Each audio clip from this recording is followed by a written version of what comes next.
Dalam kehidupan sehari-hari, besaran fisika sangat sering digunakan, baik besaran panjang, massa, atau waktu. Anak ini sedang mengukur panjang bidang miring, berarti besaran yang sedang diteliti adalah besaran panjang. Melalui meteran ini dapat diketahui bahwa panjang bidang miring ini adalah 2-3 meter.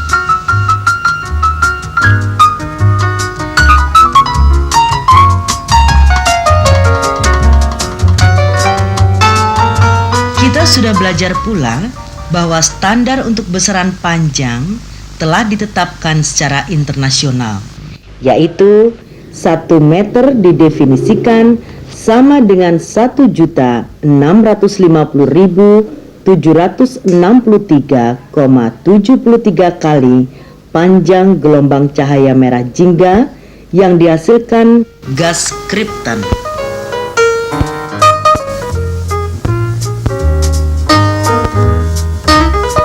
Begitu pula dengan besaran massa. Anak timbangan ini menyatakan massa 1 kilogram.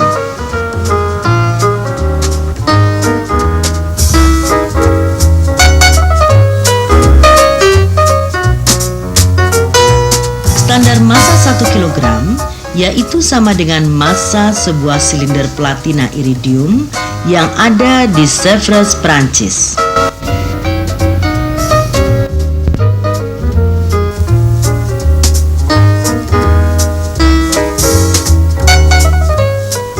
Kita juga sudah belajar bahwa untuk besaran waktu, satuannya adalah detik. Standar waktu 1 detik didefinisikan sebagai 9.191.631.770 periode putaran atom cesium.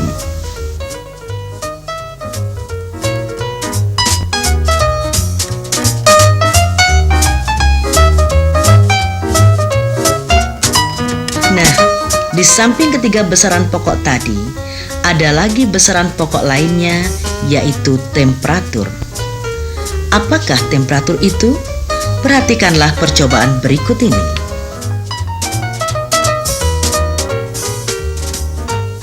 Anak-anak, di atas meja ini ada 2 buah gelas ukur A dan B. Masing-masing berisi air. Kita akan melakukan percobaan mengukur temperatur melalui sentuhan. Seperti kita ketahui bahwa perasaan melalui sentuhan adalah cara yang paling sederhana untuk membedakan benda-benda yang panas dari benda yang dingin. Mari kita perhatikan.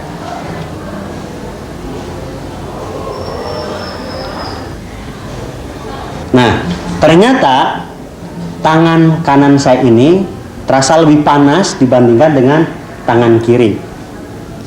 Ini artinya bahwa air yang ada pada gelas A lebih panas dibandingkan dengan air pada gelas B. Ini disebut dengan temperatur.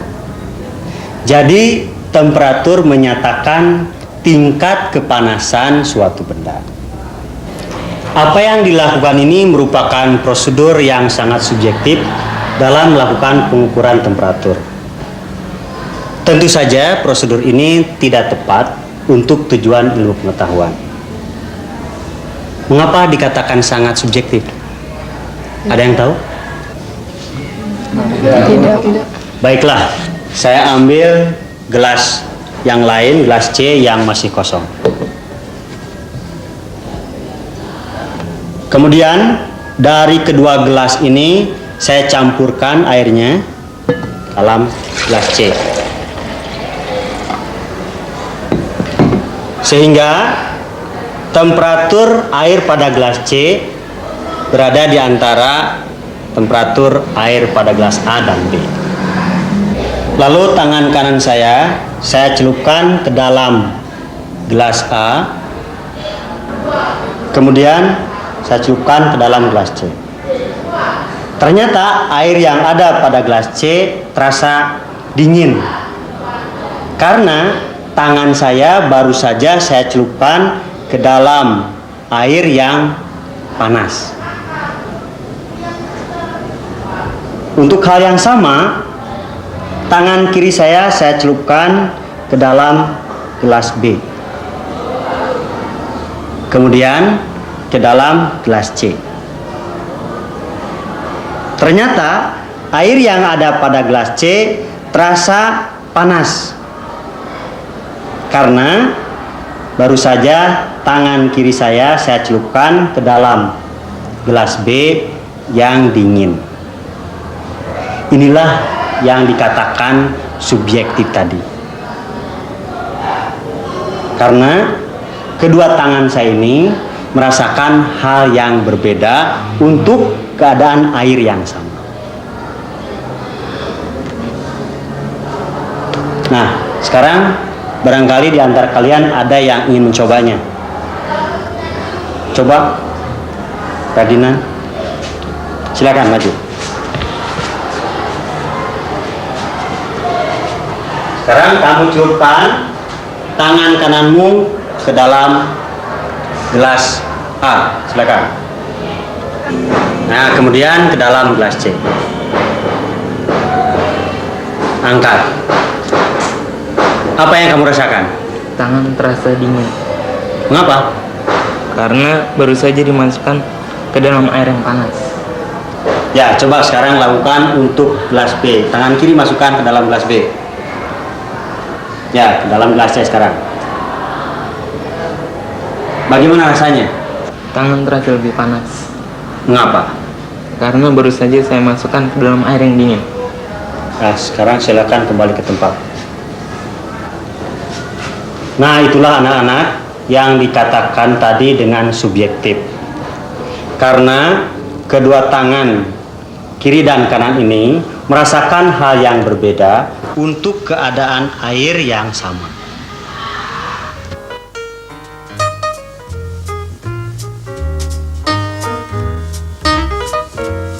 Untuk mengukur temperatur sebuah benda digunakan alat termometer. Dengan termometer akan didapat hasil pengukuran yang lebih objektif. Misalnya, temperatur air pada bak A 50 derajat Celcius, air pada bak B 35 derajat Celcius, dan air pada bak C 20 derajat Celcius sesuai dengan hasil pengukuran. Sifat yang diukur untuk menyatakan temperatur atau suhu disebut sifat termometrik. Dulu, sejak kira-kira tahun 1742, titik acuan temperatur adalah titik lebur es pada 76 cm Hg didefinisikan sebagai 0 derajat Celcius dan titik didih air pada 76 cm Hg adalah 100 derajat Celcius. Kemudian pada tahun 1954, dalam Kongres Perhimpunan Internasional Fisika diputuskan bahwa suhu titik lebur es pada 76 cm Hg menjadi T sama dengan 273,15 K dan titik didih air pada 76 cm Hg menjadi T sama dengan 373,15 K.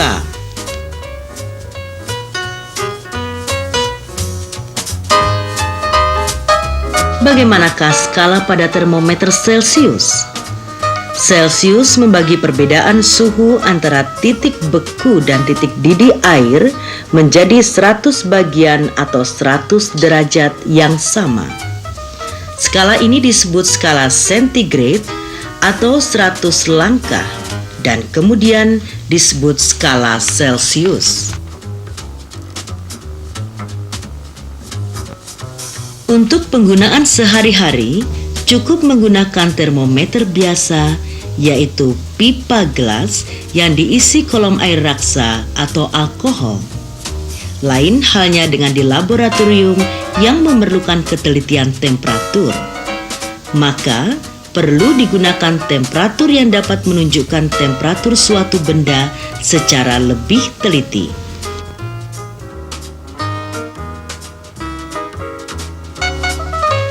Pada Kongres Ahli-Ahli Fisika tahun 1967 mengenai berat dan ukuran ditetapkan standar temperatur adalah fase es, air, dan uap air atau gas berada bersama dalam keseimbangan. Keadaan ini disebut titik triple dan temperatur titik triple ini ditetapkan sebagai T3 sama dengan 273,16 Kelvin.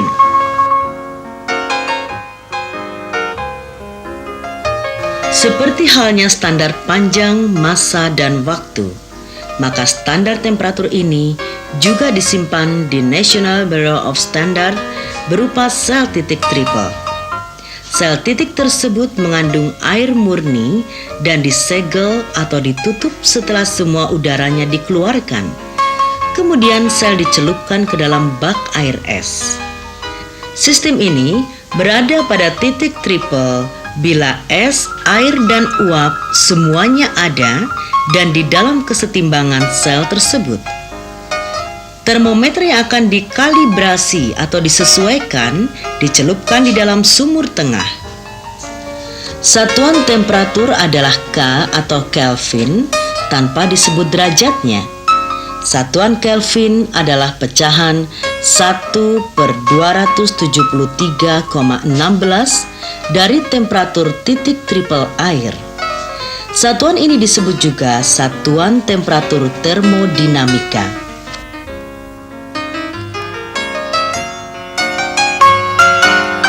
Para siswa, sejak pertama kita sudah banyak membicarakan temperatur dan termometer. Nah, bagaimanakah kita mengukur temperatur suatu benda? Perhatikanlah penjelasan berikut ini.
Prinsip pembuatan termometer ini adalah sebagai berikut. Tabung kaca termometer diisi dengan cairan berupa air raksa. Ada pula tabung kaca yang diisi dengan alkohol. Pada waktu termometer ini ditempelkan pada benda yang kita ukur, maka air raksa atau alkohol di dalam tabung memuai sehingga panjang kolom cairan berubah. Pemuaian air raksa atau alkohol ini teratur, artinya linear terhadap kenaikan suhu. Angka yang ditunjukkan terakhir sesuai dengan pemuaian air raksa, itulah yang kita nyatakan sebagai suhu benda. Air raksa dalam hal ini disebut zat termometrik, sedangkan perubahan panjang kolom cairan dinyatakan sebagai sifat termometrik.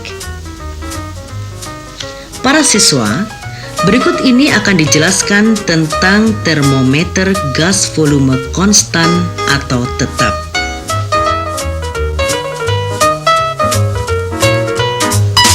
Gejala ban atau balon pecah menunjukkan bahwa udara atau gas dapat memuai. Jika temperatur meningkat, maka volume dan tekanan gas bertambah besar. Jika volume gas dibuat tetap atau konstan, maka tekanan bergantung pada temperatur dan akan terus-menerus bertambah besar dengan kenaikan temperatur. Persamaan gas ideal dinyatakan dengan PV per T sama dengan NK. P adalah tekanan, V sama dengan volume, T temperatur, dan N menyatakan jumlah atom-atom gas, serta K adalah angka perbandingan yang nilainya konstan.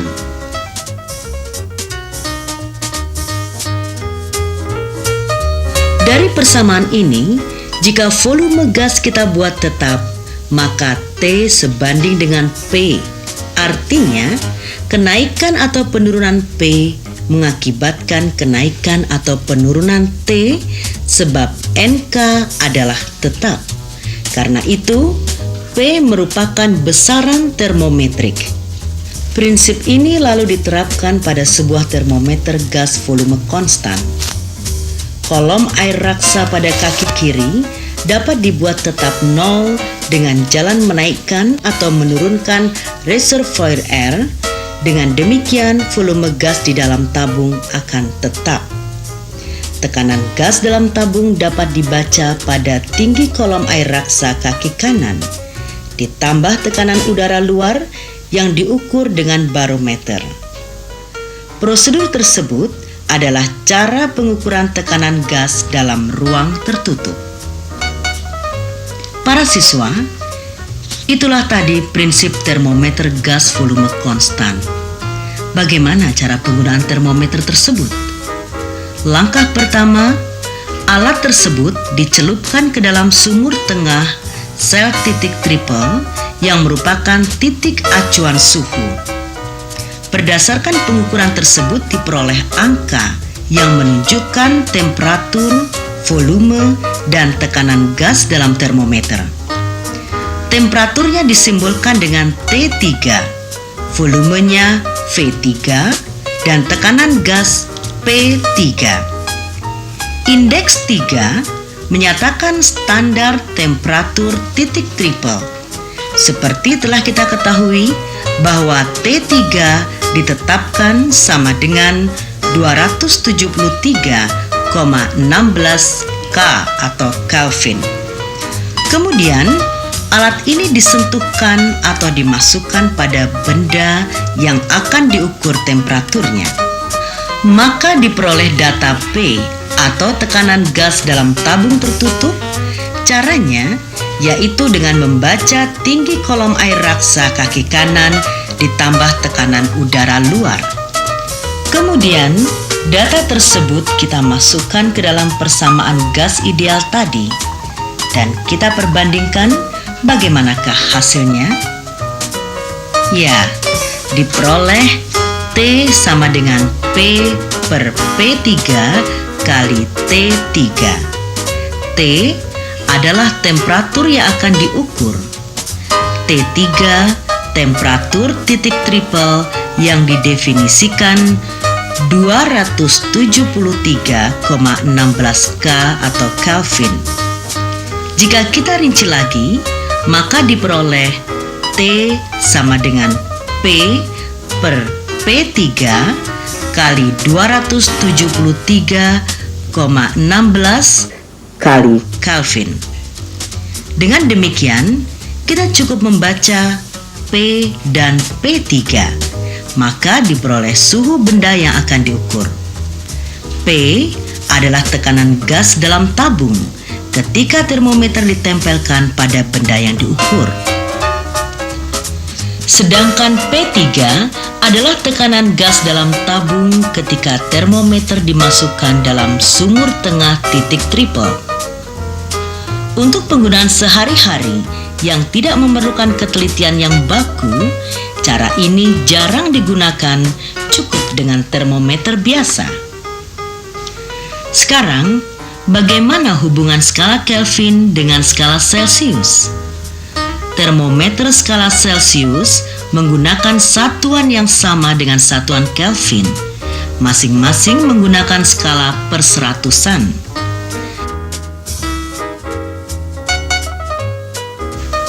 Namun demikian, berdasarkan penelitiannya, Kelvin menyatakan bahwa bukan volume, tetapi energi kinetik molekul gas mencapai 0 pada min 273 derajat Celcius.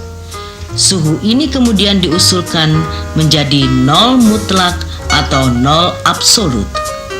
0 mutlak derajatnya sama dengan min 273,15 derajat Celcius. Dari eksperimen diperoleh pula bahwa 273,16 Kelvin bersesuaian dengan 0,01 derajat Celcius. Oleh sebab itu, 0 Kelvin sama dengan min 273,15 derajat Celcius. Hubungan temperatur Kelvin dan Celcius dinyatakan dengan T derajat Celcius sama dengan T Kelvin min 273,15, sedangkan T Kelvin sama dengan 273,15 plus T derajat Celcius. Selanjutnya, temperatur dalam K disebut suhu mutlak. Para siswa, demikianlah pembahasan kita kali ini tentang suhu mutlak.